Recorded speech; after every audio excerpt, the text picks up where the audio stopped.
Imagine you enter a deep, dark cave. The darkness is absolute. No light, no sound except the dripping of water somewhere in the distance. Your eyes cannot see anything. Your orientation disappears. And then, in this moment of total disorientation, you see a hand on the wall.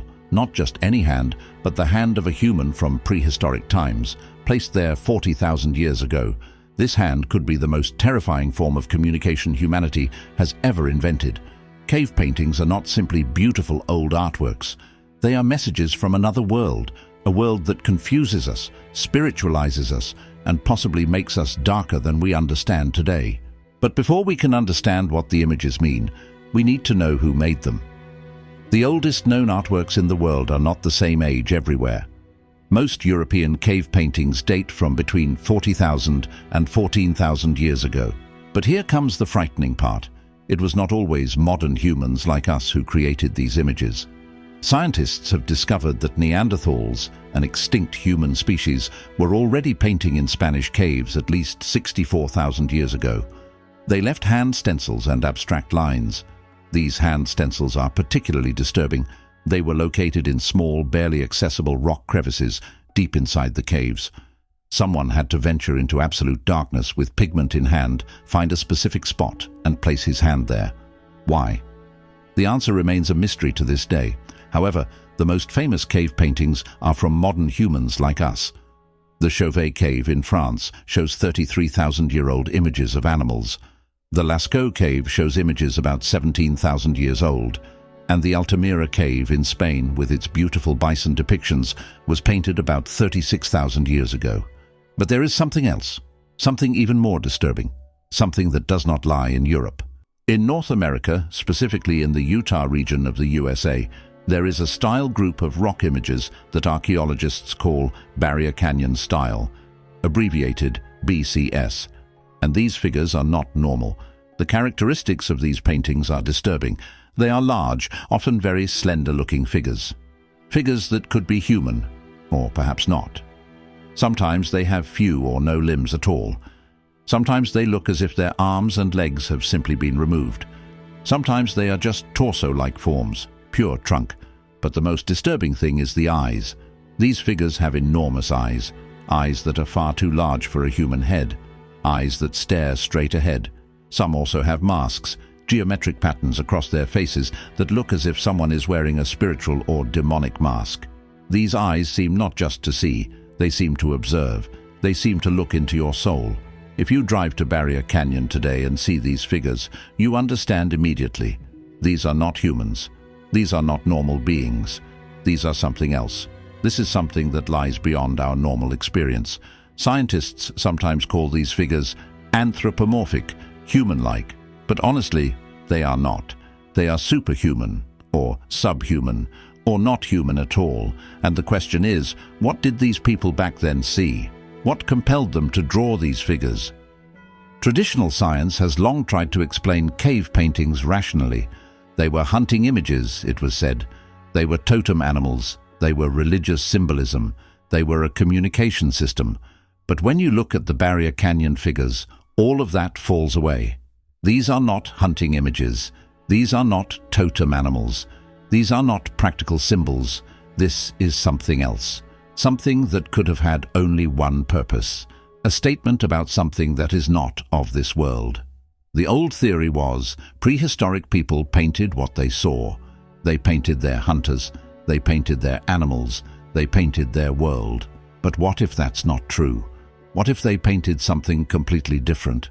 What if they did not paint what they saw, but what they feared, what they hallucinated, what appeared to them in the darkness?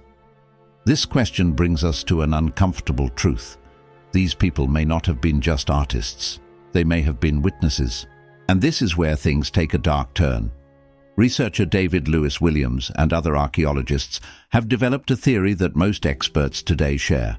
These cave paintings are not rational. They are not made for this world. They are made for the other side. The theory is called shamanism. In many ancient cultures, from Australian Aboriginals to Siberian tribes to prehistoric cultures, shamans were intermediaries between two worlds. They were people who could be put into trance states and communicate with the spirit world. and archaeological evidence suggests that shamans also existed in the Stone Age. Imagine, a shaman enters a cave. It is completely dark, disorientation sets in, hallucinations begin, not because of drugs, but because of the extreme physical conditions. In this state, in this altered state of consciousness, the shaman saw images. Perhaps he saw the spirits of the animals, perhaps he saw the spirits of his ancestors, but perhaps he saw something else. Perhaps he saw these beings, these large, slender figures with the giant eyes, these figures that looked almost like shamans themselves, or like gods, or demons. In an altered state of consciousness, it is hard to distinguish, and to preserve this moment, to capture this spiritual experience, the shaman painted what he saw on the wall, not for living people, for the spirits, or to warn the spirits, or to channel them. The Barrier Canyon figures are particularly significant in this interpretation. These are not subtle, these are not ambiguous, these are clear. They say, there is something else. There are beings that are not human. They see you, they know that you are here. But there is something even more disturbing, something that shows these people may not have simply left spiritual messages. They wanted to leave something deeply personal, the hand stencils. In caves around the world, archaeologists find hand stencils. These were made by people placing their hand against the wall and then blowing pigment around it to leave an imprint. Some of these hand stencils are over 40,000 years old. They are the oldest we know of. And here is the disturbing part. These hands are not placed randomly. In many cases, they are located in the most difficult-to-reach spots. People had to crawl into tiny crevices with pigment and probably also with light, perhaps torches made from bone, to leave their hand there. What does this mean? Scientists have various theories. One theory says this is a kind of signature, a proof of the act. I was here. A person saying, my existence is important. I was real. But there is an even darker theory, one connected to the Barrier Canyon figures. What if these hand stencils were not proof of existence, but a sacrifice? What if people placed their hands there to make contact with the large eyeless figures, to signal their human presence to these beings? I am here. I am real. Acknowledge me. What is most disturbing is this. Some of these hands are from children. Tiny hands. Why would children be brought into these dark, dangerous caves? What was the ritual? What did it mean to bring a child's hand into the deepest darkness and leave it there, next to the eyes of these large figures that stared downward? But for now, let us take a little step back from the disturbing part and look at the animals, because they too tell a story of fear. The earliest cave paintings do not show random animals. They show the most dangerous animals that existed. Cave lions, mammoths, woolly rhinos, cave bears. In the Chauvet cave, you see images of these massive, terrifying creatures with humans painted close to them. The old theory was these were the animals that humans hunted. But that is not true. Cave lions were not regularly hunted. Mammoths were difficult to catch. These were not the main food sources. These were the animals that humans feared, the animals that hunted humans. So why paint the predators? One theory says this was sympathetic magic. The thought was, if I paint the animal, I gain power over the animal. If I paint the lion, I can control it. The image is a tool, a way to deal with a force that is stronger than yourself. But there is an even darker interpretation. Perhaps these paintings were prayers, pleading requests to the spirit world. Please do not let this lion eat my child. Please do not let this mammoth trample my people. The artworks were not triumph. They were desperation. They were the Stone Age version of a scream into the darkness. But then there are the Barrier Canyon figures. And that raises a completely new question. What if they feared not just animals? What if they feared something even greater? What if the large figures with the giant eyes were not gods or demons, but the predators themselves? What if prehistoric humans were trying to depict something larger, older, and more predatory than any physical animal? Now let us ask the darkest questions. What were these people really trying to communicate? Especially when looking at the Barrier Canyon figures. The scientific answer is, we do not know, but we can make informed guesses by all the information we collected. Very uncomfortable guesses, I might add. Thesis 1. They were not alone, and the visitor came from the sky. The most disturbing interpretation connects everything. These people were trying to show us that they were not alone.